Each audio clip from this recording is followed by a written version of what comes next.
Certains pensent qu'en prenant part à la communion à Pâques, ou à Noël, ou le dimanche, ou le matin du Nouvel An, il y a une bénédiction particulière. Jamais de la vie, il n'y a pas de magie ou de charme dans ces symboles. Écoutez ce que la Bible dit. Ceux qui mangent et boivent indignement s'attirent une condamnation sur eux-mêmes. C'est pourquoi nous trouvons de la faiblesse spirituelle chez beaucoup de chrétiens qui transgressent le commandement de Dieu. Vous trouverez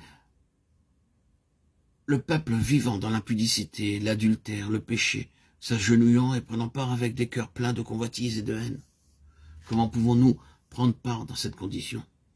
Non, il n'y a rien de magique dans le pain et la coupe. Il témoigne simplement que nous appartenons au Seigneur. Nos cœurs devraient être capables de dire « Oh Seigneur, tu m'as racheté par ton sang et j'ai la paix dans mon cœur. À cause de cela, je suis prêt à manger et boire à ta table avec un cœur pur et des mains pures, un cœur plein de joie et avec l'amour pour chacun. » Ce pain parle de ton corps, cette coupe parle de ton sang. Révèle-toi à moi plus pleinement, Seigneur. C'est la véritable signification de la fraction du pain.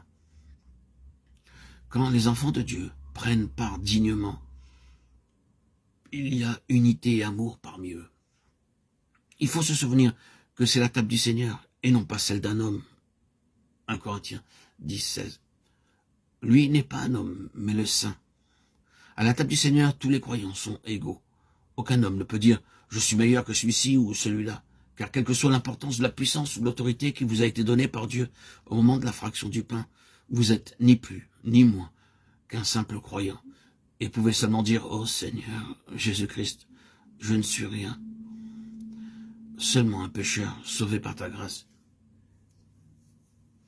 De cette manière, à la table du Seigneur, tous les croyants sont unis par une seule vie, un corps, une église dans laquelle tous ont part. Chaque homme est brisé et nous avons là un lien qui maintient ses enfants ensemble.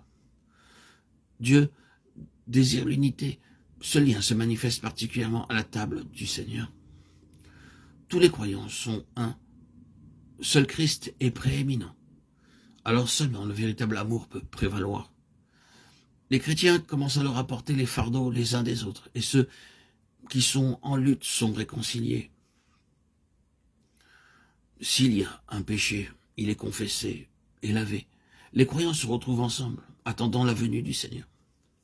Le véritable lien fort qui nous lie ensemble est celui de l'amour mutuel, provenant de notre vie commune en Christ. Ce lien est pour l'éternité. Par lui, les croyants sont liés ensemble à travers le monde, et ce, quelle que soit leur nationalité.